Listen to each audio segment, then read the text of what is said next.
Okay. Yeah, we are officially live. I'm live. I'm 10 seconds in.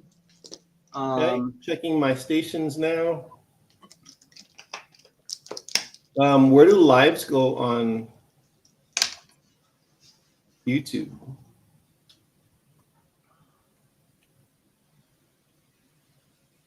I'm not seeing.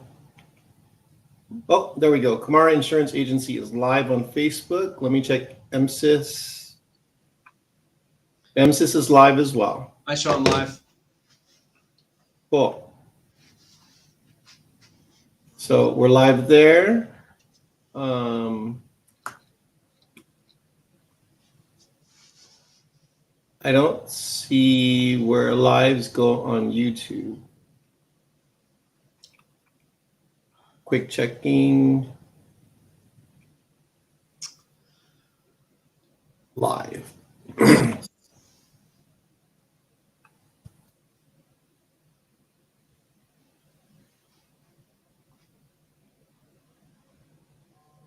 I see live on YouTube, but I don't see us. It might be a delay too, which is fine. I would think we're coming up here on the 2 o'clock hour. Cool. You want me to try and log into the YouTube? Yeah, if you don't mind. Yeah.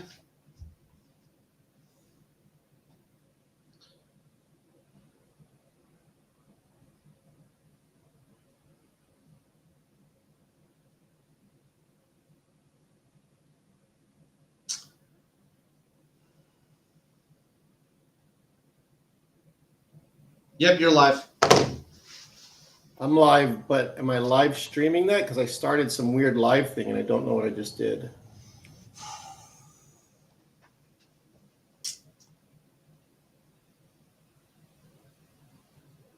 There's no way to turn this off.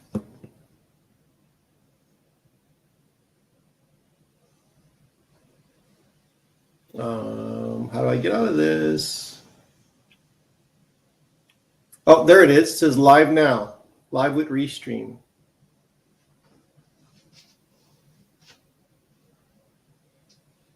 There we go. Yeah, we're live on YouTube.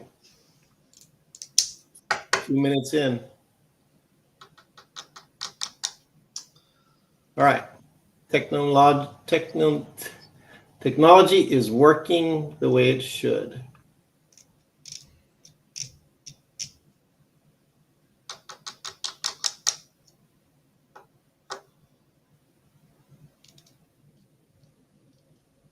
Okay, so welcome everybody to the channel. We're starting today a minute late, and we're going to be going over, let's see what our subject is today. Sorry, move this here. We're going to be going over wildfire prepared home checklist. Yeah, and I really like the fact that you brought that up, Chris. And like, was there a client that asked you about it, or what was kind of, were you laying in bed just dreaming about home insurance? And no, actually, it's become a hotter and hotter topic politically, and there's been a lot of information pushed out, but we want to put it in a format for people to more easily understand. Yeah, I mean, it is kind of unfortunate. You had that fire that just popped up near El Dorado Hills, Shingle Springs. I think we're lucky there were no structures burned from what I saw last in the news. But it's crazy the amount of grass fires I think that I've seen in the past month. Oh, absolutely. There was one in Sacramento area that just was right next to a whole bunch. Actually, I think it was next to the Fry's. I'm going to pull that up. Not Fry's. What is it now? IKEA? Okay. West Sac IKEA fire. But there's just been so many, and I think everyone's, maybe it's top of mind. It is springtime or summer, almost here soon. Mm-hmm. They're all doing yard work, and you're doing the lawn mower, and you hit that little spark, and it could just take off on you. We've got high winds, I think all this week, and I'm sure there's a red flag warning that's popped up. And there's, the most valuable asset is your home, and you don't want a small grass fire an acre away to take that out. Absolutely. Yeah. So you want to start with this video, or do you want to save that dramatic piece for later? Yeah, let's save the dramatics for later. Okay. I guess just maybe going over quickly that wildfire prepared home checklist, what insureds can do to look at hardening their home, making it so any sort of grass fire or fire nearby won't catch a fence line or catch some debris that they may have in their yard. And obviously there's the 0 to 5 foot zone too. That's kind of a new ordinance that just popped up this year, where there's a lot of county, city, just regulations that are intact. And, I'm up here in Nevada County. My grandma just got one not too long ago where the city is knocking on doors and putting flyers out and saying, you need to clean up your yard. So, which is kind of overdue, right? Forget the insurance piece. I mean, we want to protect lives and people. Right. That's kind of a given that those things need to happen. Just home maintenance. Yeah, the ember resistant zone. And you sent a document. I'm going to put it up on the screen in just a second. Okay. Bear with me. So yeah, there's the zones, I guess, real quick while you're getting that ready, is the 0 to 5 feet zone. That's zone 0. Zone 1 is 5 to 30 feet. That's your trees out in the yard that need to be limbed up. And then zone 2, which is 30 to 100 feet, possibly all the way from your immediate yard to your actual property line, possibly. Just depends. But those are the heightened zones that you need to really be making sure that you're making defensible. So you don't want ladder fuels that are going to come up and take over. And now there's a lot more resources that are out there for dead tree removal. I think you've got to approve that share, Ryan. Do what? I think you have to approve me to share that document. Oh, you're right. I'm sorry. There we go. No worries. Yeah. Buttons.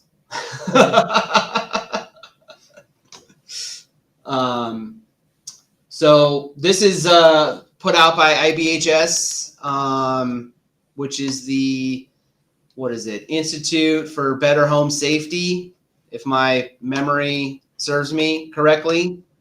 They're kind of helping to implement a framework for carriers to have them come back into the market, showing them that insureds are doing their work. And there's several carriers that abide by getting IBHS approved.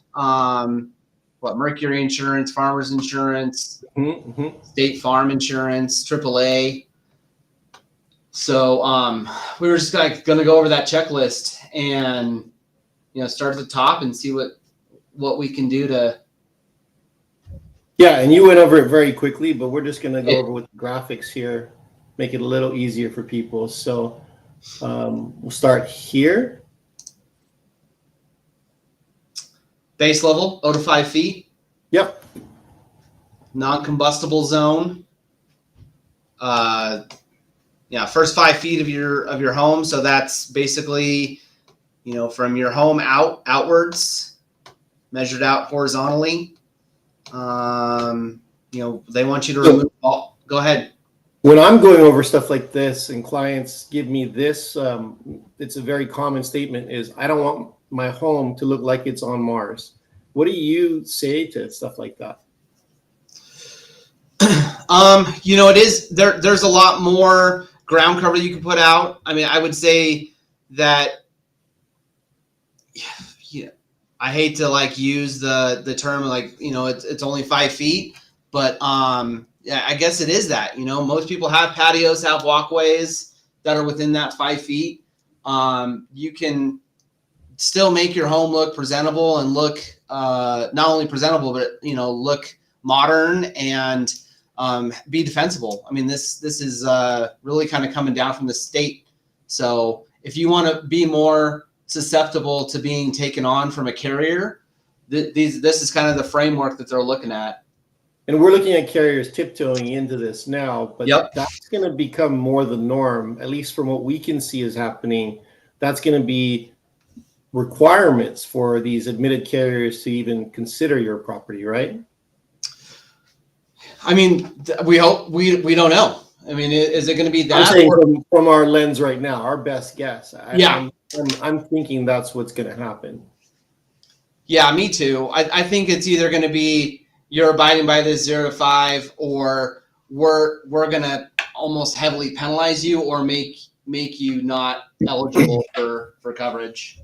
And we have a carrier doing that right now. Actually, I've seen it a couple of times. I think you have as well.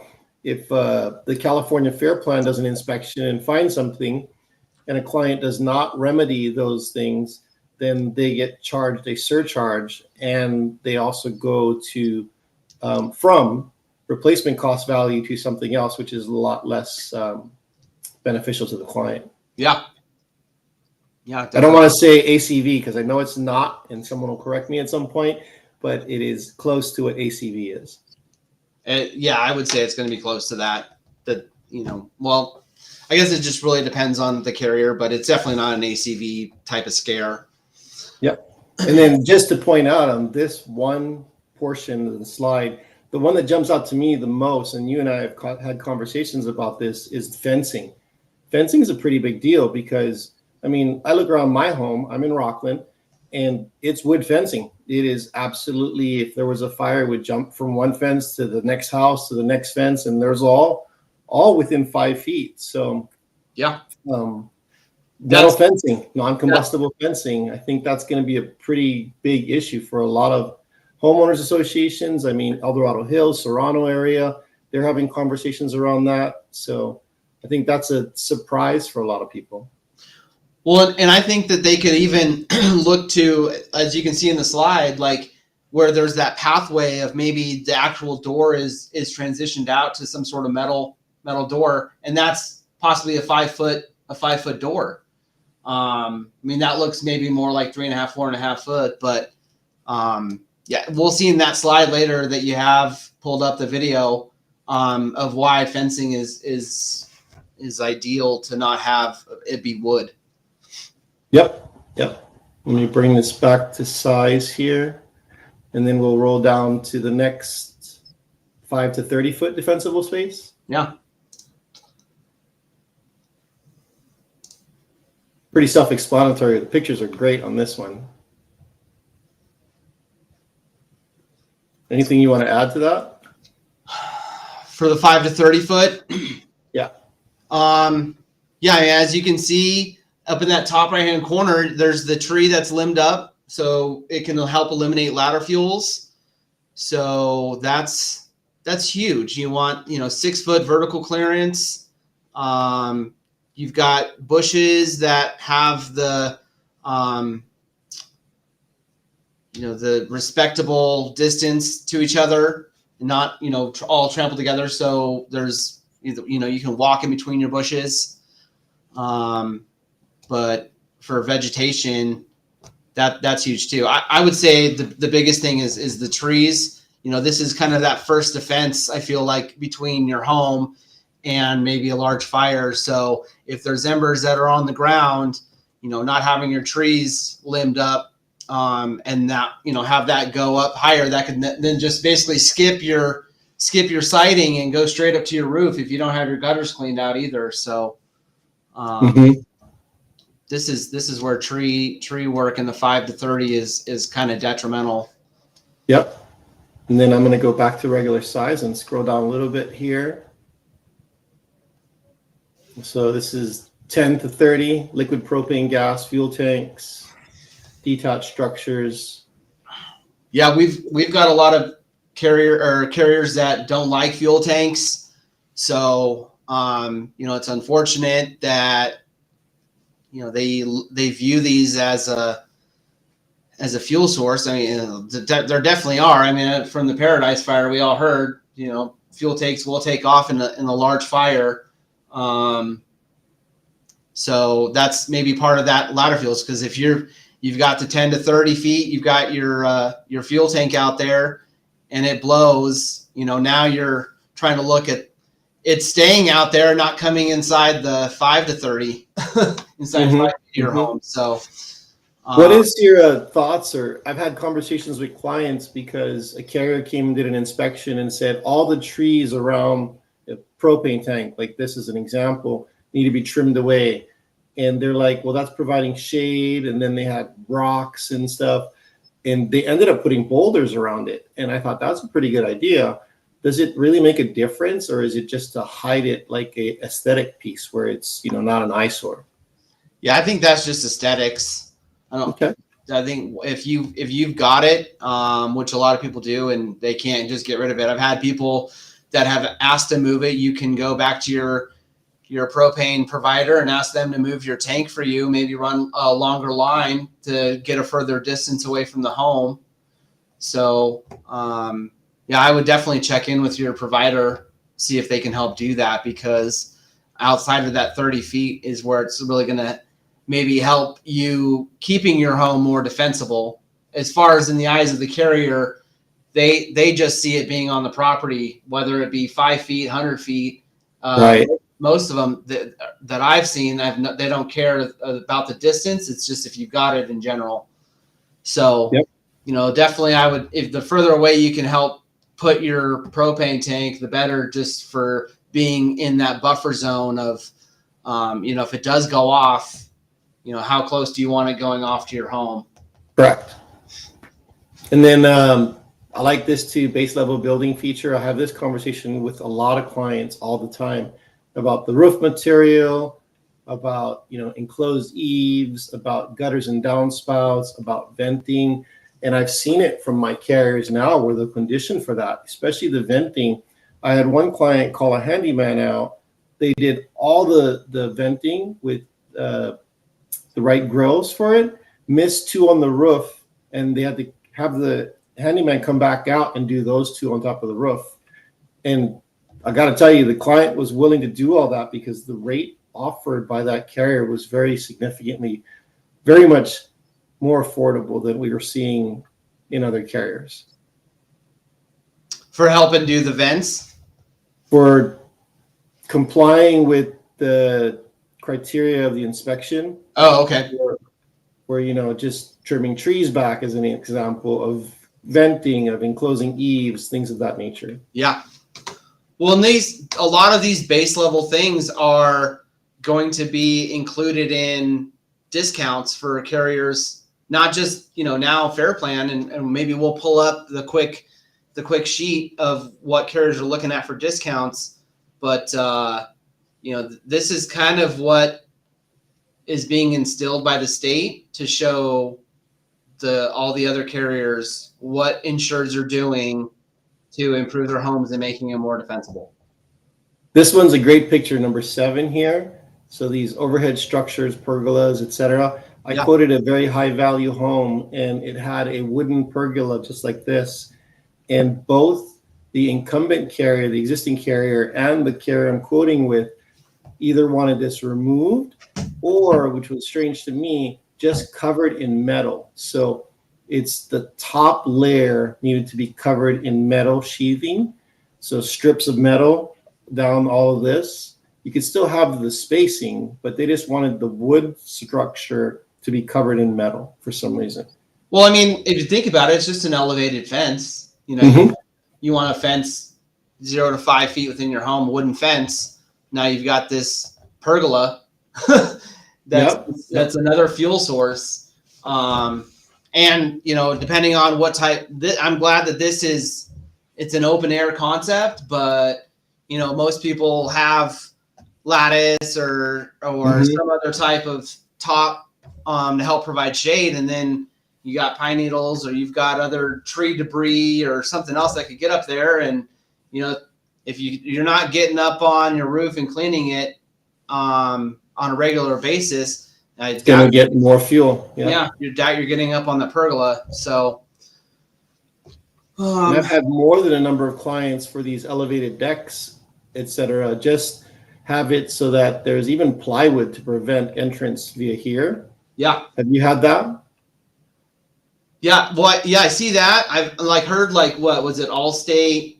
They didn't even want decks. But most of the carriers, they want you to have lattice or some sort of, what is it? There's like a clear film on there. Yep, this one does. I'm going to blow it up a little more. Yeah. It's just helping keep other debris from accumulating. Yep, that's the right word, I think. Yep. Cool. That looks really pretty. I mean, definitely doesn't look like Mars. Yeah, and it doesn't look expensive either. This material, the sheathing, yeah, it's not very expensive. Let me come back. Oops. 1, 2, 3. Bring this back in size here.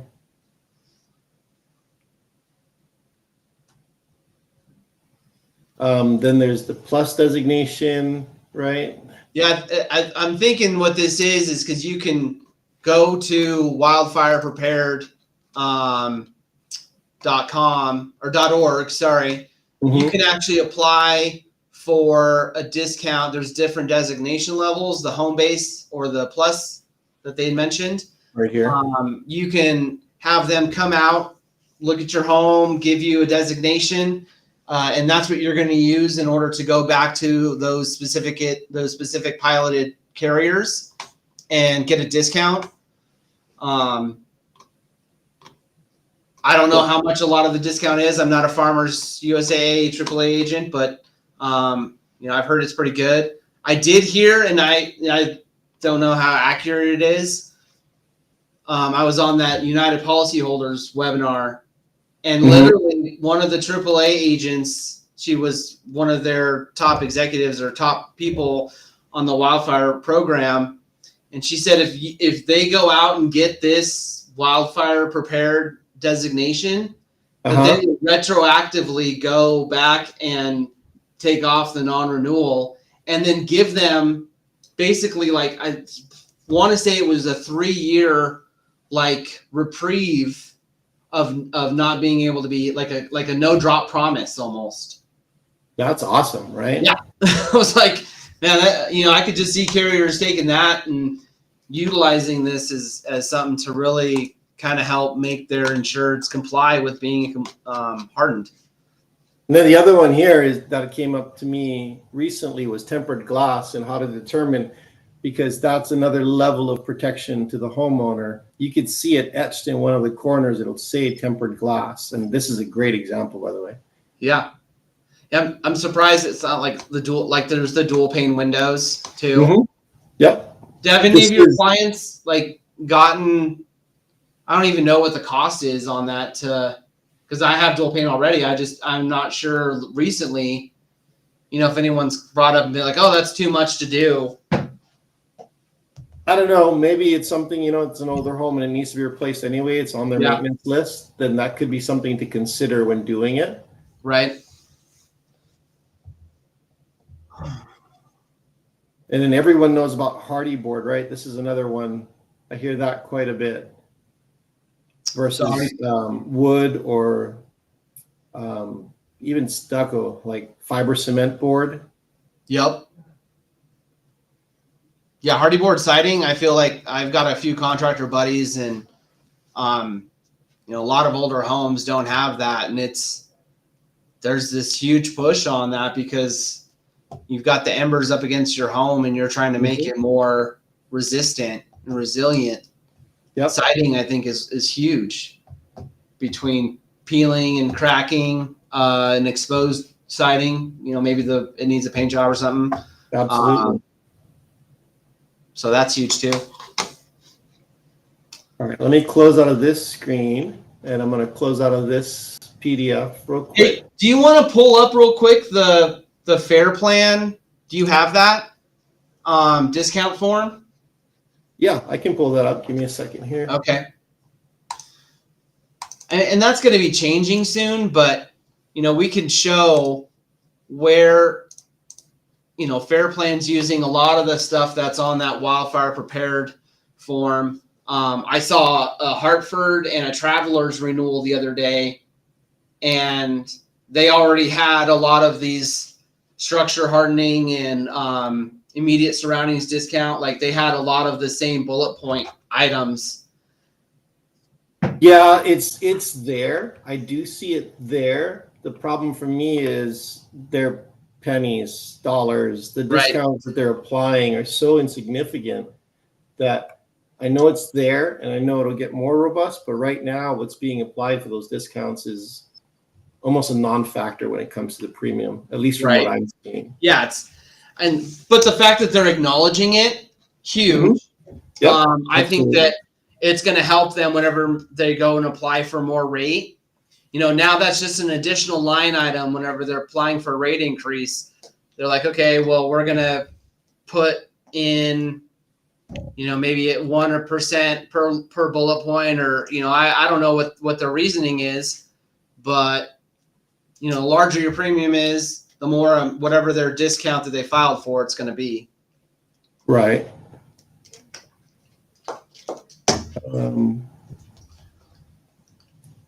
You might have to approve that again. Oh man, all this approval. Jeez. It's like I feel like a manager. Yep, here it is. And this may be a little older, but I'm going to blow this up a little. So there's actually 4 levels of discount. This one goes over the 2. There's the property level mitigation and measures discount. So these things. And then there's, this one doesn't even go into that detail. So, okay. So this one here is protecting around the home itself, around the home. And then the second one here is the community level. This is that Firewise discount. And then for those 25 designated regions in California, they also get the other discount. I'm blanking here. What's the other one? It's a community discount, but not a Firewise discount. It's it's by the forestry board. Yeah, there's 25, and they only do it every other year. So El Dorado Hills just got it approved, like right under the wire. But it's like you have to be, you have to have CAL FIRE and the whole forestry board. The fire risk reduction community is what it's called. Yeah, so fire risk reduction community. That's exactly it. Yeah, the board of forestry and fire protection need to come out and they assess, miles and miles of area, making sure probably there's fire breaks surrounding you. So, that's an every other year kind of thing. But what I like about the discounts, and I saw that approval, is, this is on a tiered basis now, but I believe it's starting in November. It's going to be on a granular per bullet item point, which is nice. Because a lot of people don't, if you don't have the enclosed eaves, you don't get the entire, tier discount. Well, starting in November, you could get, it's like 1% per item. You'll be able to get that, which will be huge. I got another one. You got to approve for that. I found it. Yep. So these are the 2024, 2025 fire risk reduction community lists by the Board of Forestry and Fire Protection. And so you could see cities, towns, counties. So El Dorado County, Placer County already qualify for it. I haven't seen any carriers file for those discounts yet, but that is the next step, right? To be able to apply discounts for this community list. Yeah. But this would be the 4th one. Like Town of Truckee did something to get on this list, which is awesome. Rancho Murrieta. Sorry, not Rancho Murrieta. Which ones are applicable here? So like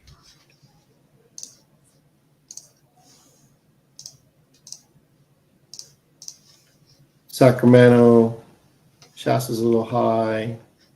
Truckee we hit a bunch of times. Tahoe's getting on there. But it's a very short list. There's only 2 pages for this. Yeah, there's a let me see if I can quickly share my screen. Yeah, I'll turn mine off. Or I can just share the map. So this is just the map.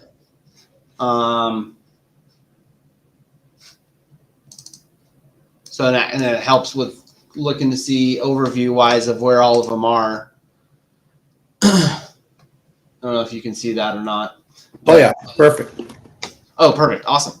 So yeah, I mean, just being able to see all over the state, you know, look at the concentration of where they're at. It's just huge in this little area. So yeah, this next one will come out next year and be open for people to be able to apply for. And it takes city and county type of people coming together. So I'm sure that this year there will be probably a laundry list, and I'd have to find, you know, where it is, but a list of people that are going to apply for new designation. It says the next application period will open July 1st, 2025. Oh, so we're almost there. We're almost there. Yeah. I And expect this list will grow, and the discount associated with it will be growing as well. So yeah. Here's this. Is it green and yellow? Here's this fun little sheet. Oh, there it is. What is it? So this is like, what are the benefits to the agencies? Who's eligible to apply? So can you blow it up a little bit? Bring it. Yeah, there you go. yeah. Cal Fire grants, discounts for the communities. Yeah. So it's almost like another level above the Firewise community discounts. Yep. But I'm sure being able to apply for grants is going to be huge too. That's a big focus in Placer County. Not Placer, excuse me. So it's only open for what, 3 months? July, September, October? Yep. July, August. Sorry, I forgot about August. August is the big month for me, so I'm like, I just want to forget it. You're right. It's 3 months. Yeah. So. It's kind of a short window. Man, that's pretty crazy. Where else would I wanting to go and look at real quick? Oh, do you want to show the video? I have that. Can you save this flyer and we'll post it to our socials? This is a good one for people to see. Yeah, definitely. Saved. I save everything. Cool. Better than me. All right. I'm going to queue up a share and the audio share when you approve that. So this is the why it's so important to have that 5-foot defensible space. And before I start the video, you can see there's 2 buildings, one on the left, one on the right. And the one on the right has more defensible space and defensible materials. And the one on the left has more growth and less, more flammable materials. And this is 4 minutes, but it's so fast. Watch how fast this happens. I'm going to hit play. Hopefully the sound works. You could probably the ignition of fires from. Oh, go for it before I start. I was going to say, you could probably speed it up. Oh, yeah, absolutely. Well, I don't know if I want to speed it up. See how fast it really Okay. Yeah, that's good. Embers. Let's do it.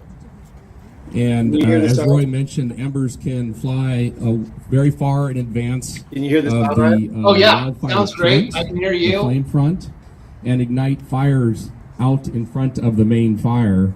And when they land next to structures, like we're simulating here, they can ignite fires in front of those structures, putting fire directly at the edge of the home or next to the home. And so that's what we're simulating here is the embers landing in front of the structures igniting fires. We just use I mean, the honestly, drip those are test kind of to small embers simulate that. because depending on Oh, how yeah. long the fire is, No, Denny, somewhere let's stay else, there. they could be a lot larger we're than gonna, that. very shortly Absolutely. turn on the fans, and Wait till the fans turn on. you'll get to see the influence of wind on a wildfire. And wind is the single biggest I'll component. pause it right here real quick. So I just realized I saw a post on a neighborhood board on Facebook, and they were saying they called the fire department because their dried out mulch in their front yard caught fire, and they had to call the fire department. So something like this, when it dries out, this doesn't even look that dry, Yeah. and catch fire. So something else to think about. But they're going to turn the fans on and watch this. It's going to be so fun. That causes extreme wildfire behavior and a loss of structures. When we have a hot day, a windy day, and particularly a windy day, then you have a recipe for a wildfire to be pushed from where it starts into a community and can burn through the community really quickly, going from structure to structure. So what we're going to do is go ahead and turn on the fans. Here's the time. So it's 1:30. Turning on the fans. I guess I got to keep moving it for this to show up. Now the fire was already going too this whole time. They were. Yeah, it's smoldering. Yeah. It doesn't look like it's there. So And did you about see 1:45. how that influenced the fire behavior? See the smoke being pushed differently now?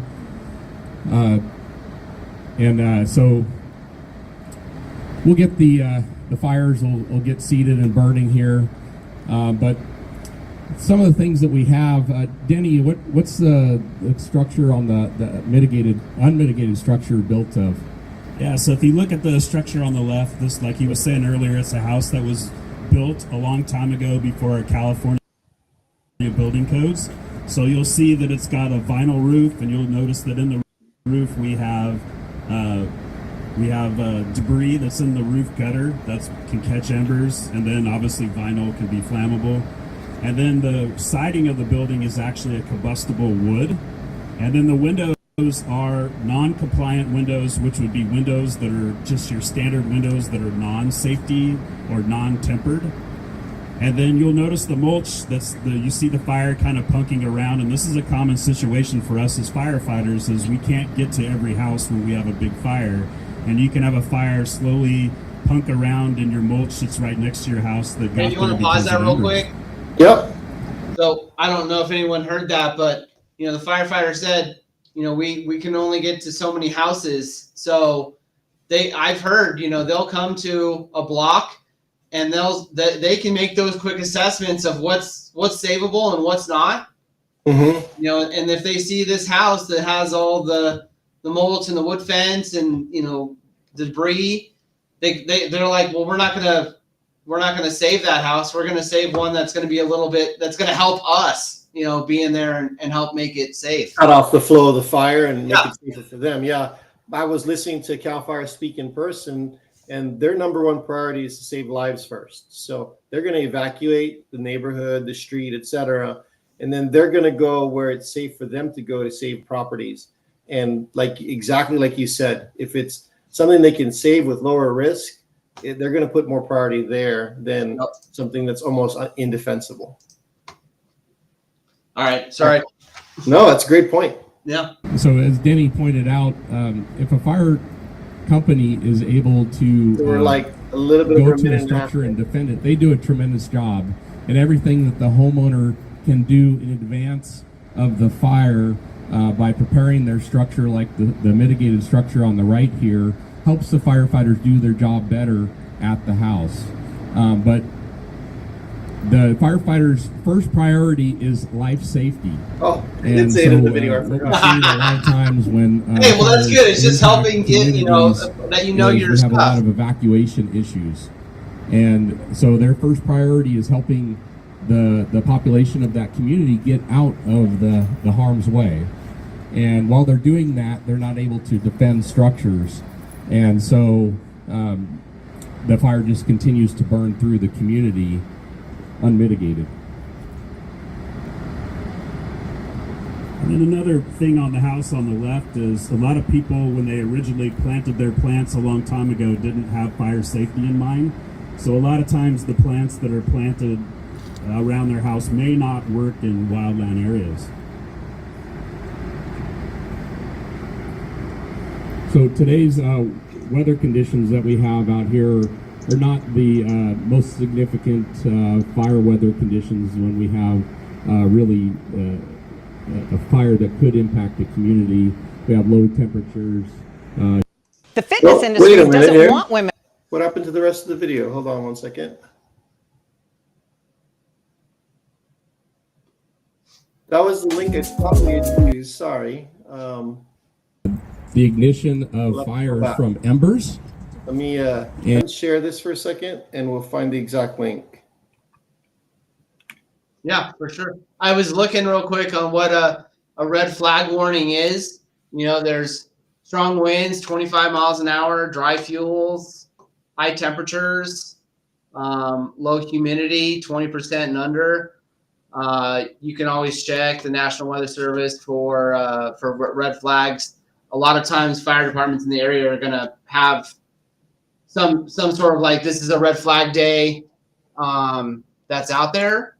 And you know what you'd want to do is maybe park your vehicles away from the house that day, or clear some debris that you feel like might be, might ignite if there was an ember or something in that fell.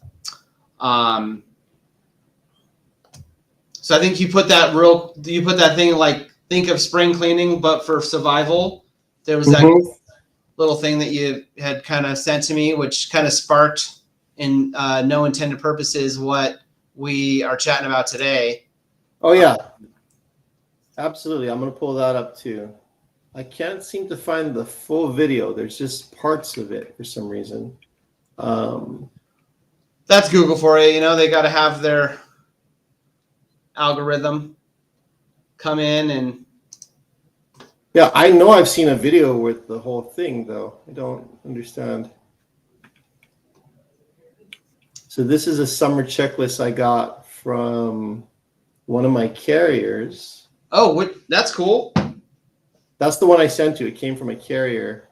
I'm pulling that up on the screen right now.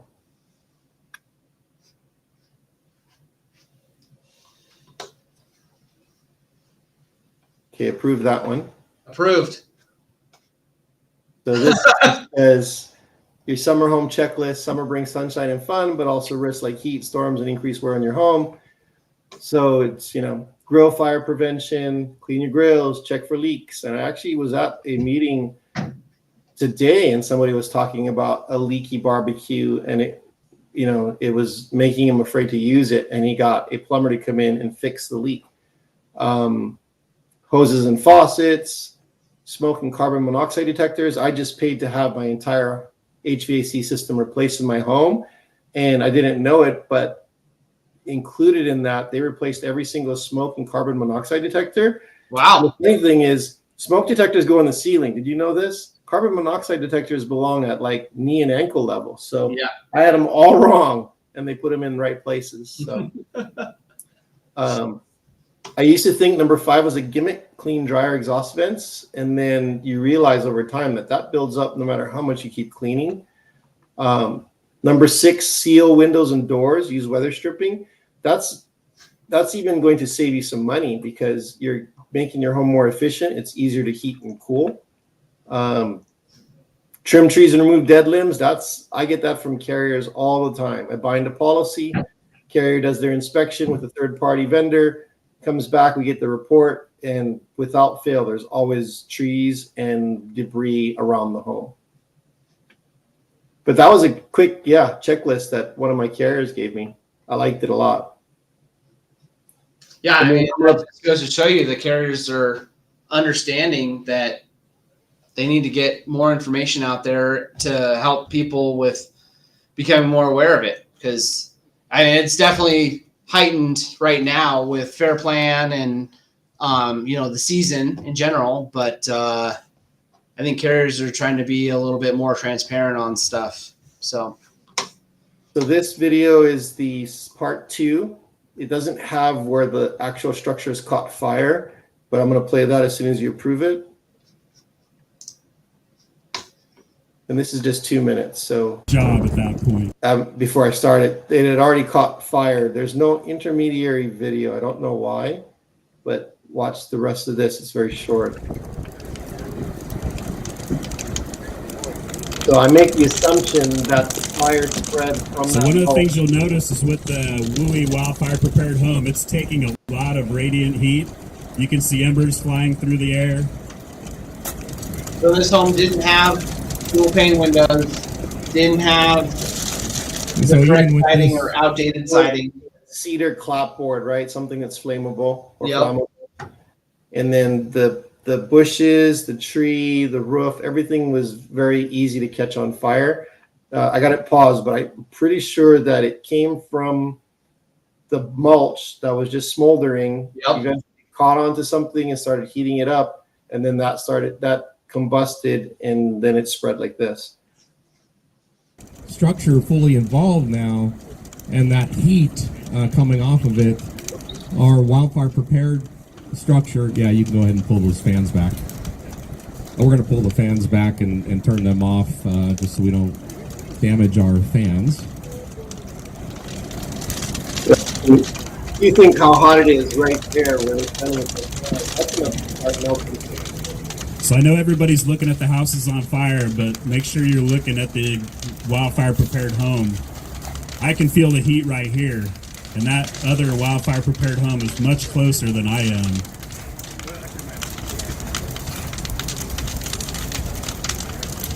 And the fence, look at the fence. You know?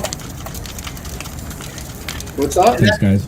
Well, I was gonna I say, can't you see know, from when, here is look at the the fence fence. on this So that one. corner, that And tree that was in the maybe corner that over here goes is in the completely side, you know, consumed with your itself. neighbors.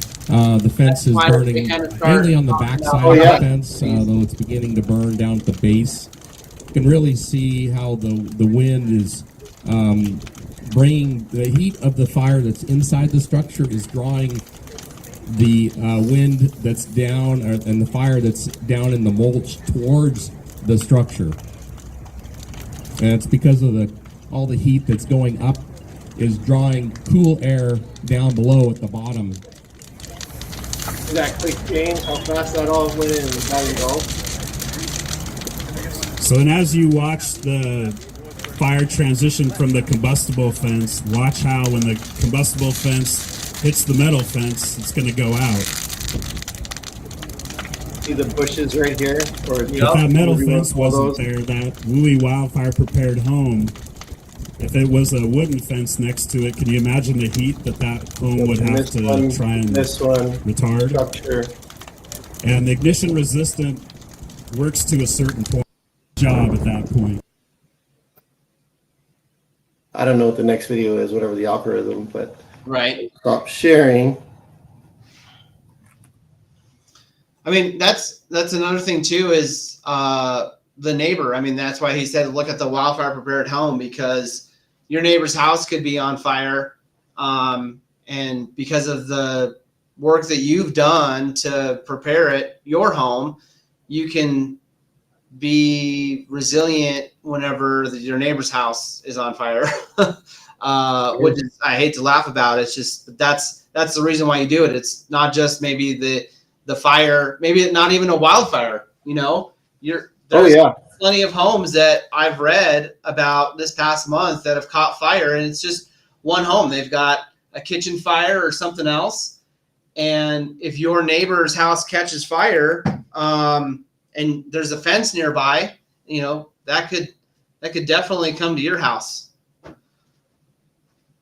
Sure. Or, you know, you being prepared enough that whenever the fire department gets there, they can focus their attention to the home that's on fire instead of, you know, trying to save 2 homes and then trying to save, you know, 3 or whatever position that the fire's going, which is huge. This has been great. I did put out to, I was looking at this, you know, we started a Facebook event group, and I don't think that we tagged the event group in our live. Don't think so. in our thing.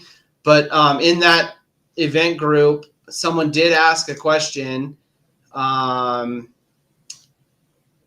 was going to find it again. It was something about asking on whether or not, I'll read it here. If I drop my fair plan insurance this year, how much of an increase will I see above the standard yearly increase if I then apply for it again next year? Well, depends on if fair plan takes an increase, and I haven't seen them apply for any increases. So I would say nothing. I do have a few insureds that have done cancellations, like they'll cancel their policy. I mean, it's not advised, but because of the cost is so extreme, they'll cancel their policy and they'll start it back up in April or May. And yeah, it's definitely not for everyone. Some people can't cancel because they don't own their home outright and have that luxury of not having to be insured because of a mortgage. But you can do that. You definitely can. So you wouldn't see any increase. It would be the same whenever you left, whenever you came back, unless there was a rate increase. Well, or if they've been on the fair plan for a long time and it's leveled out, right? Because my understanding is some of these rate increases were graduated. Is that not true? Am I misunderstanding that? So you're saying that they had like a grandfathered rate? Yeah, so there was some major rate increases, and it could only go up X% or something. Yeah, no. We'll look. Yeah, no?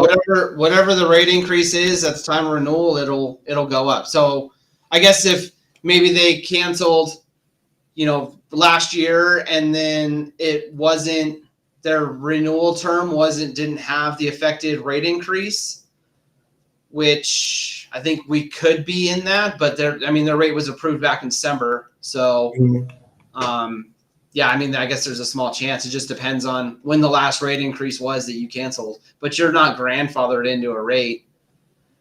What would you, for me, in the conversation with that client would be, why would we cancel? What if we just stripped out as much as we possibly could? Highest deductible, no loss of use, take everything but the dwelling coverage out and reduce the premium that way so that they have, I guess, what you would call catastrophic coverage, right? Right. And it'd be more affordable. Yeah. So you could rebuild. And the reason why you're saying like you can take out loss of use coverage, maybe personal property coverage lowered, is because you can erode the dwelling coverage up to 10% and put that into loss of use, so that way you can go live with your uncle or go live in a hotel for a couple weeks or live somewhere else. Something is better than nothing. Yeah, it's better than nothing. And then you're still able to rebuild your home. Yeah, which is huge. And that's why you want to sit with, an independent agent and go over your coverages. Let's have real world conversations and understanding of what those coverages are. That's, I think, more than premium. It's knowing what you're paying for and why you're paying for that. Yeah.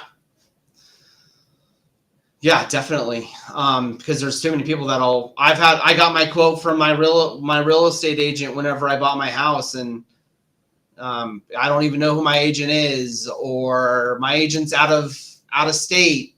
They aren't. I've got a lot of people this past couple of weeks that have called me because their agent's not in the area, they're out of state, they don't understand the climate, and they want someone local who's understanding it. So that's it's always great to go to a local agent. Well, we're kind of almost at the end. Yep. We'll definitely try and find a way to get some more questions out there. I think I kind of did that in the past couple of days. I think I put that question out there to try and get some more questions so we could answer it here and there. Can you see how many people are watching this stream? Or I saw it up to 3. Okay, it's a start. That's a start. Just wanted to make sure that people were able to access it. That's all, because we didn't see any questions in the chat, and we kind of rambled on what wildfire preparedness was, and that video was definitely queued up, although it was the wrong video to start. But we'll do better in the next one. Yeah, Thursdays at 2. And we're going to be doing it. So my agency set up right now. So it'll be East Main Street, which is Ryan's agency, goes live on Facebook on their page. Kamara Insurance Agency goes live on our Facebook page. Right now, we're live on YouTube as well. So you can just go to YouTube and see the live there and ask your questions on YouTube. And then East Main Street, we're going to set that up so Ryan can go live on YouTube as well. So those will be the 4 places where you can go to ask questions. Yeah. And you could always go to our websites too. Have you rebranded yet? What's your website, Chris? I'm still working on that. So we're still Kamara Insurance Agency for the time being. .com? TeamCIA.net. .net. All right. Mm-hmm. Awesome. And I'm at East Main Street, INS.com. I'm going to put that up right now on the screen. Give me just 2 seconds. You can do all that fun stuff.